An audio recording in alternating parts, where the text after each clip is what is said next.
BA प्रथम वर्ष की संस्कृत ऑनलाइन कक्षा में प्रिय विद्यार्थियों, आपका स्वागत है। हम इस कक्षा में रघुवंश महाकाव्य का अध्ययन कर रहे हैं। रघुवंश महाकाव्य की रचना महाकवि कालिदास ने की है। महाकवि कालिदास संस्कृत के महान कवि हैं और उनके द्वारा अनेक ग्रंथों की रचना की गई है। इन ग्रंथों में मालविकाग्निमित्रम, अभिज्ञान शाकुंतलम, विक्रम और वशीयम नाटक हैं। कुमार संभव और रघुवंश दो महाकाव्य हैं और मेघदूत और ऋतु संहार दो गीति काव्य हैं। रघुवंश नाम का जो महाकाव्य है वो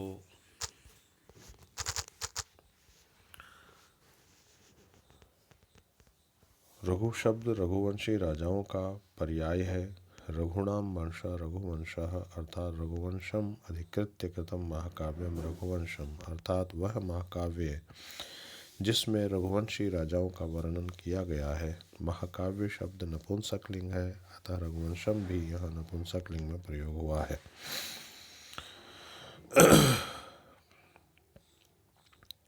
इस महाकाव्य में 19 सर्ग हैं और इन सर्गों में 29 सूर्यवंशी राजाओं का वर्णन किया गया है।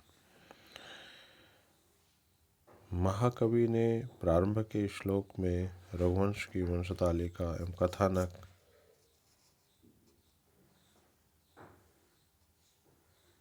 के रूप में प्रस्तुत किया है। अब तक हम इस महाकाव्य के 30 श्लोकों का वर्णन कर चुके हैं, जिसमें महाराज दिलीप के कार्यकलापों, उनके चरित्रों का, उनके प्रशासन का वर्णन किया जा रहा है।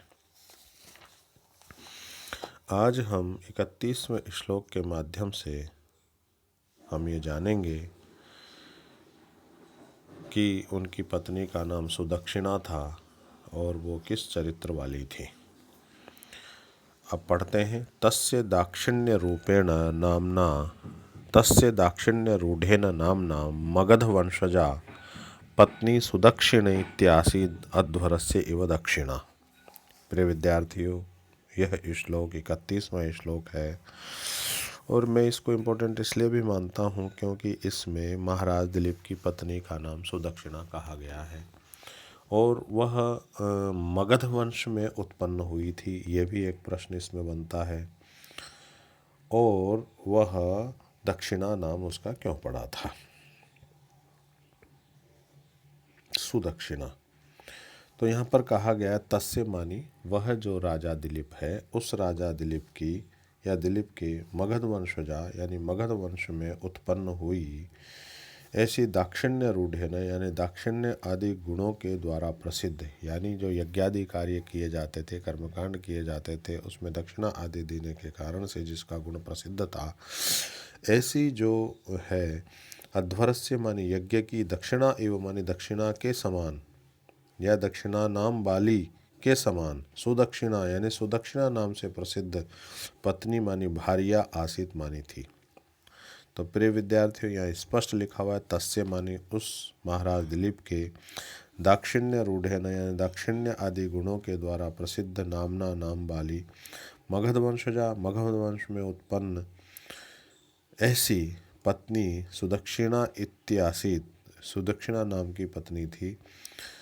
एवं आसीत अध्वरस्य एवं दक्षिणा, जैसे कि अध्वर मानी यज्ञ है, उस यज्ञ की जो यज्ञ के बाद जो दक्षिणा दी जाती है उस दक्षिणा के समान गुणों वाली या उसके समान वह दक्षिणा सुदक्षिणा नाम की उसके पत्नी थी।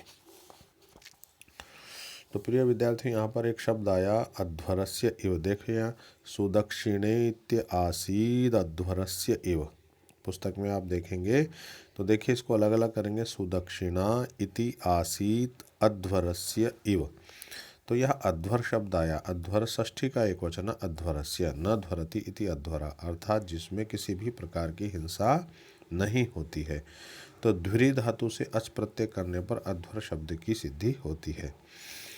या दूसरा अर्थ इसका यह होता है या अध्वानम मार्ग राति इति अध्वरा, अर्थात जो मार्ग पर चलती है। इस प्रकार से यह यज्ञ का भी अर्थ देता है। दक्षिणा यज्ञ के समाप्त होने पर ऋत्विजों को जो उपहार दिया जाता है या जो भी उन्हें प्रदान किया जाता है उसका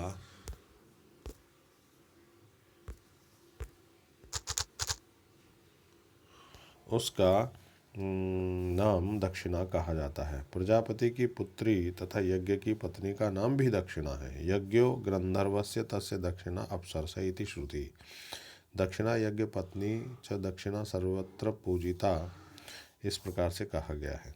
यहाँ पर सुदक्षिणा की उपमा दक्षिणा से देने के कारण यह ध्वनित होता है कि जिस प्रकार दक्षिणा के बिना यज्ञ निष्फल हो जाता है, क्योंकि कहा भी गया है कि दक्षिणा विरहितम यज्ञम तामसम परिचक्षते। इसी प्रकार राजा दिलीप के समस्त धार्मिक कार्य सुदक्षिणा के बिना निष्फल थे, क्योंकि कहा गया है कि नाना नारी निष्फला लोक यात्रा, यानी बिना स्त्री के संसार की यात्रा निष्फल मानी गई है। आगे कहा गया कि कलत्रवंतम आत्मानम अवरोधे महत्यपि तया मेने मनस्विन्या लक्ष्म्या व वसुधाधिपः। महाकवि कालिदास ने इस श्लोक में कहा गया है कि राजा दिलीप की पत्नी सुदक्षिणा लक्ष्मी के समान मनस्विनी थी। कलत्रवंतम आत्मानम अवरोधे महत्यपि, कहा गया है कि कलत्रवंतम मानी भार्या से युक्त, स्त्री वाले, ऐसे। आत्मानम मानी स्वयं को, अपने आप को। अवरोधे महत्यपि, अवरोधे महति मानी अधिक, अवरोधे मानी राजा की अनेक रानियों के सत्यपि रहते हुए भी, यानी यह कहा गया कि वसुधाधिपः यानी जो राजा दिलीप है उस दिलीप की, यानी पृथ्वी की रक्षा करने वाला जो राजा दिलीप है उस राजा दिलीप की महति मानी अत्यधिक, अवरोधे राजा के जो रनिवास थे उन रनिवास में अनेक रानियों के होने सत्यपि रहते हुए भी मनस्विन्या पति की इच्छा का अनुसरण करने वाली तथा सुदक्षिणा लक्ष्म्या राज्य लक्ष्मी से ही च तथा आत्मानम अपने आप को कलत्रवंतम स्त्री वाला मैंने मानते थे, अर्थात बहुत सारी पत्नियां होने पर भी वो महारानी सुदक्षिणा से अपने आप को पत्नी वाला मानते थे। तो पृथ्वी की रक्षा करने वाला राजा दिलीप अनेक रानियों के रहते हुए भी पति की इच्छा का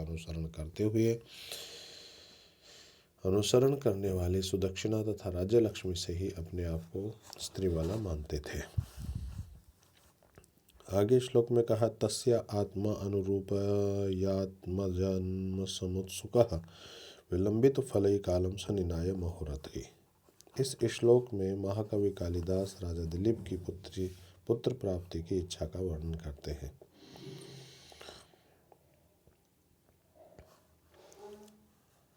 कहा कि सह मानी वह राजा दिलीप आत्मा अनुरूपायाम अपने अनुरूप, तस्याम आत्मजन समुत्सुकः, तस्याम मानी वह जो सुदक्षिणा जो उनकी पत्नी है उस सुदक्षिणा पत्नी में आत्मजन्म समुत्सुकः पुत्र प्राप्त करने की विलंबित फल यानी प्रतीक्षा करते हुए मनोरथई कालम अभिलाषा से बहुत काल जो है उन्होंने निनाय व्यतीत कर दिया, यानी वो महारानी सुदक्षिणा से पुत्र प्राप्त करना चाहते थे, लेकिन बहुत समय बीत जाने पर भी उनके पुत्र नहीं हुआ। इस कारण से वो समय व्यतीत करते रहे और इसलिए वो पुत्र की इच्छा करते हुए आगे कहा कि संतानार्थाय विधये स्वभुजाद अवतारिता तेन धूर्जगतो गुरुवी सचिवेशु निचिक्षिपे। कहा संतानार्थाय यानी संतान के लिए।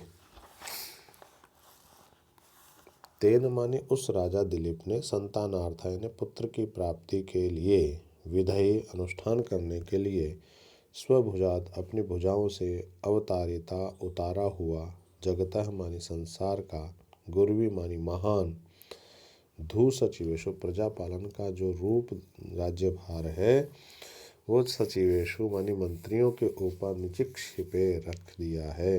अर्थात उन्होंने जो है संपूर्ण भार जो है राज्य का अपने सचिवों पर डाल दिया है और इसलिए वो निष्फिक्र हो गए हैं। कहा कि राजा दिलीप ने पुत्र की प्राप्ति के निमित्त अनुष्ठान करने के लिए अपनी भुजाओं से उतारा हुआ संसार का महान प्रजापालन रूप राज्यभार मंत्रियों के ऊपर रख दिया है।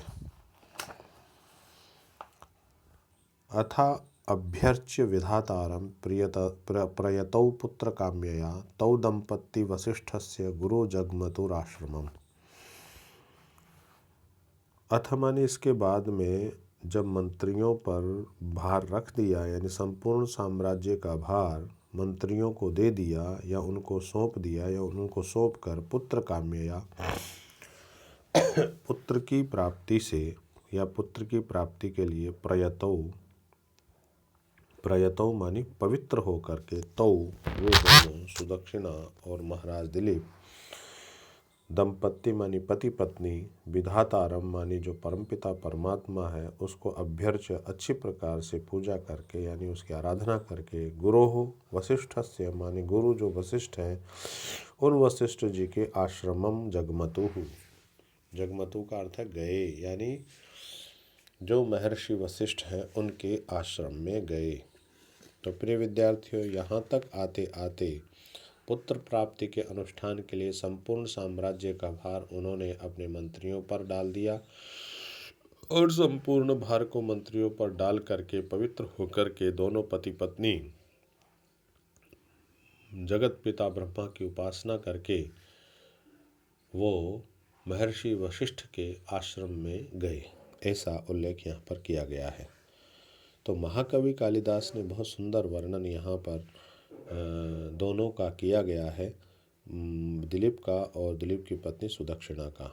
तो एक बार फिर देखें इस श्लोक को। मंत्रियों पर राज्य का भार जो है मंत्रियों पर राज्य का भार सौंप कर राजा दिलीप तथा सुदक्षिणा दोनों पवित्र होकर पुत्र की कामना से पति और पत्नी ब्रह्मा जी की अच्छी प्रकार से पूजा करके अपने कुल गुरु वशिष्ठ जी के आश्रम की ओर प्रस्थान किया। तो प्रिय विद्यार्थियों, आज की कक्षा यहीं समाप्त होती है। आगे की कक्षा में कल हम आगे के श्लोकों का अध्ययन करेंगे। बहुत बहुत धन्यवाद।